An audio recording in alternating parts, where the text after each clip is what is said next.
Hey guys, Blur here, and welcome back to the channel. On today's video, we're going to be talking about the 4 different types of gaming subscription services. We're going to be taking a look at their price, platform, and games catalog, and we're going to be exploring on whether or not any of these subscription services are going to be right for you in 2020.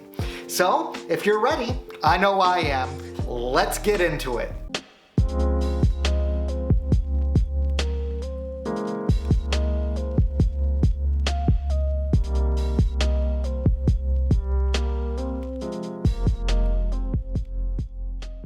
Before we get into the video, I'd like to remind everybody that I stream on Twitch and YouTube every Monday at 9 p.m. Eastern. So if you can, come hang out.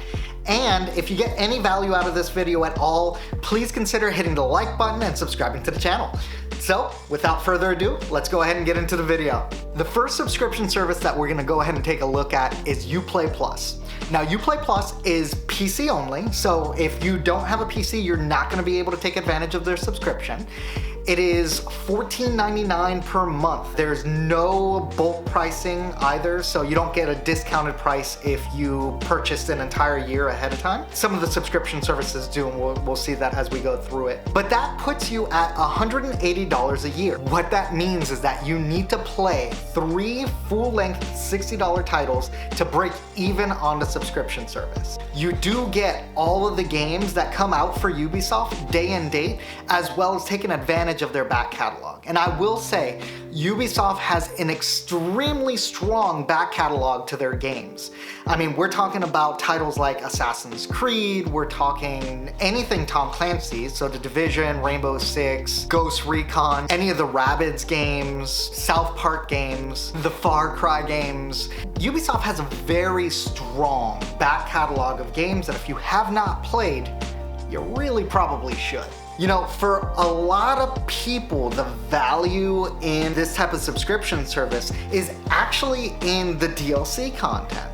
So you do get all of the DLC for all of these games the moment that they come out, which could be a big value. If you look at something like Assassin's Creed Valhalla, for instance, the gold version of that game right now, that version of the game is $120. So that is already 2/3 the way into your value proposition for this service. Now, if you are a person that does not go back to play DLC, the number of new game titles that is released by this publisher every year is going to really dictate whether or not you get your money's worth out of the service. So taking a look at the games that Ubisoft has brought out, let's go back to 2018. We see Far Cry 5, Assassin's Creed Odyssey, fantastic game, Starlink, Battle for Atlas, that was all right, and Just Dance 2019. But Just Dance 2019, you won't be able to play because that is a console exclusive. That's not a game that's out on PC. So looking at 2019, we see Trials Rising, Far Cry New Dawn, you have The Division 2, fantastic game, Ghost Recon Breakpoint, I have it, I just haven't played it. Just Dance 2020, same thing with Just Dance 2019. So there weren't very many games in 2019 to justify this service. 2020 looks equally as scarce. We have Tom Clancy's Rainbow Six Quarantine. Then who knows, because I haven't seen anything on that game outside of the one trailer that they launched in E3 a couple of years ago. Evidently that's slated for this year, and Assassin's Creed Valhalla. So just kind of looking at this list for new game titles in 2020, it's not looking terribly promising. Given the scarcity of the games that we're looking at in 2020 from Ubisoft, I don't think if you've already played Ubisoft's back catalog of games that this service is exactly worth it at the moment. Sure, you can get the Assassin's Creed Gold Edition, which would be $120, but I would say that in 2020, Uplay Plus just doesn't look like it's worth it if you're looking to get it only for the new releases. For the next subscription service that we're gonna be talking about, we're gonna be talking about EA and Origin All Access. EA All Access is what you're gonna find on consoles, and Origin All Access is what you're gonna find on PC. They're comparable services. They have a different games library for their back catalog, but in general they function relatively the same. Now there are two different tiers to this service. You have their basic and then you have their premier service. Their basic tier is $4.99 a month or $29.99 a year, which is actually not a terrible value. Now, you'll only be able to play their vaulted games, although I was pretty surprised to see some really recent games on there, like Madden 20 and FIFA 20. Anthem, you can skip over Anthem though. Battlefield 5, Battlefront 2. So there are some pretty good games that you can play that are from their vaulted catalog. EA also has the premier tier of their subscription service. Now that tier is gonna be $14.99 a month or $99 a year. And that extra $10 a month nets you Jedi Fallen Order? Seriously, like taking a look at the premier games versus what they have in their regular access games, at least right now it doesn't look like there's a lot. And then looking at 2020 for EA release titles, that list is pretty scarce too. I mean, obviously we're gonna have the obligatory FIFA 2021 and the NFL Madden 2021, and you will get those day and date when they come out. And Star Wars Squadrons does look cool, I guess. I'm sorry guys, I'm really struggling to see where my extra $10 a month is going.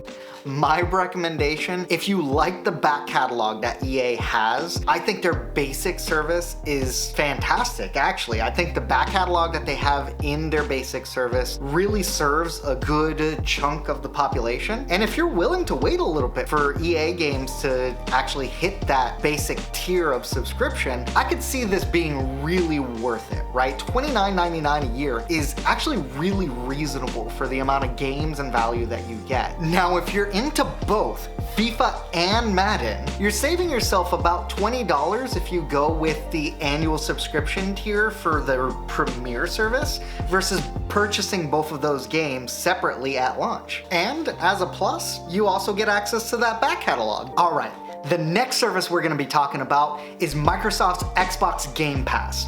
Now, Game Pass has 3 tiers of service, and the availability for console is gonna be the Xbox One, Xbox One X, and PC. The 3 different tiers are console subscription, which is $9.99 a month, the PC subscription, which is $4.99 a month, and then you have their ultimate tier. Their ultimate tier includes both the console and the PC subscription services, as well as Xbox Live. Now, similar to EA's subscription service, the back catalog on both console and PC differ, only I believe that the difference here is a lot bigger. You are getting more games when it comes to the console version of Xbox Game Pass, but it also commands a higher price point. Both scenarios, you're gonna be getting Microsoft Game Studio games day and date on both the console and PC. Even though it's true that the back catalog of games that are listed on console is superior to that is on PC, don't discount the version that's on PC. I would say that at $4.99, this back catalog, as well as day and date games from Microsoft Studio, is probably the best value in gaming when it comes to subscription services for a PC. Not to mention their ultimate tier. Their ultimate tier, depending on how you look at it, is a great value as well. For $14.99, you get both the console and the PC subscription services and Xbox Live.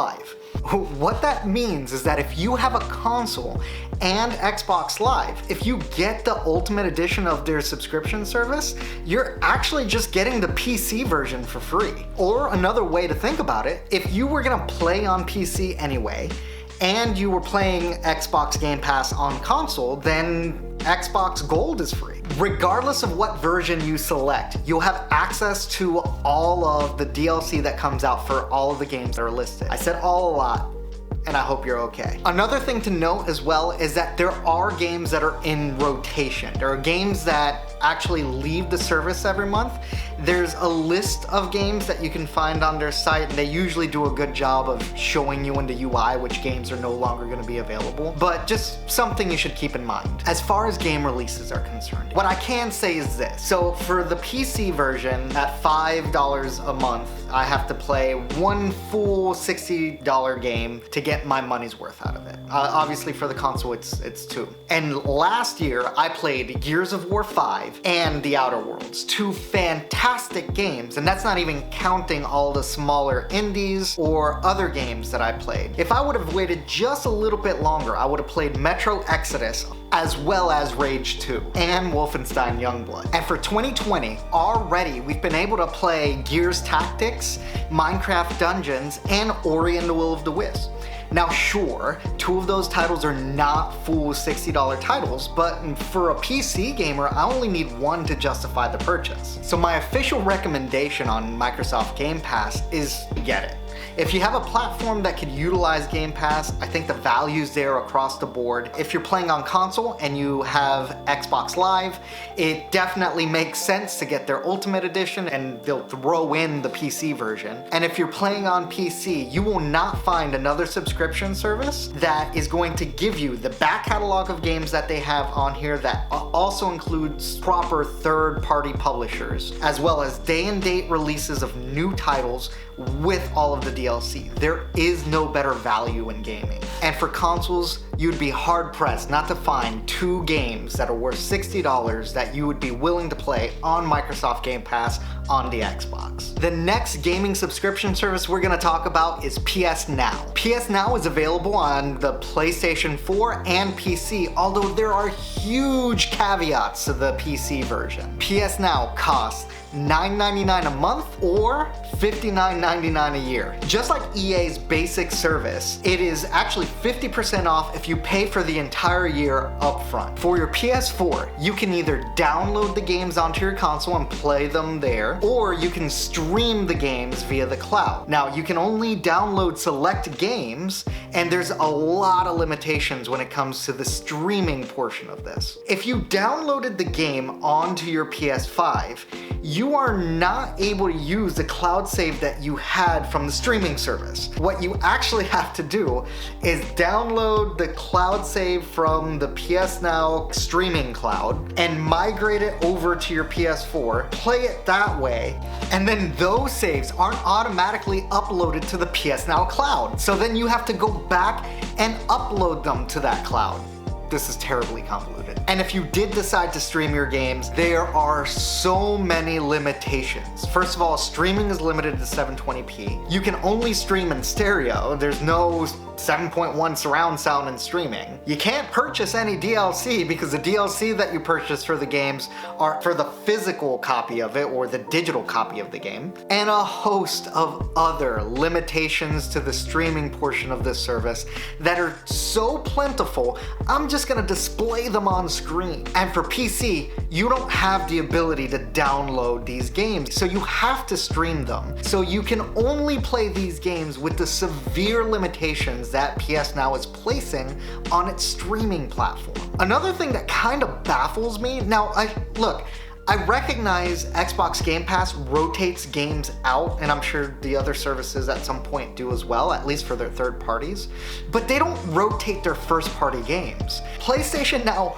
rotates their own games. Like, that's crazy to me. Like, Spider-Man is leaving in July, and PS Now does not get games day and date. So you do not get the newest PlayStation 4 games at release. Now, I recognize that PS Now has come a long way in 2020, dropping the price, allowing you to download the PS4 games. They still have a long way to go before they're actually recommendable. Look, this might have a place if you own a PS4 and have not played a lot of PS4 games. Then you might want to take a look at what games are available for you to download. knowing that they're rotating their first party games. It's not really promising. So are game subscription services worth it in 2020? Well, I would say that there's a subscription service for just about everyone. You have to take the pros and cons and weigh them out, and hopefully this video has helped guide you in making a decision that's right for you. So what do you think? Do you already have one of these game subscription services? Do you think I'm completely off base on PS Now? Leave your comments down below. Guys, I stream on YouTube Gaming and Twitch every Monday at 9 p.m. Eastern, so if you can, come hang out. And all of the rest of my social media links are listed in the description below. If you enjoyed the content, go ahead and like this video, subscribe to the channel, and hit that little bell icon on the right to make sure that you get notified anytime I release a new video. And with that, guys, thank you for watching, and I'll catch you on the next one.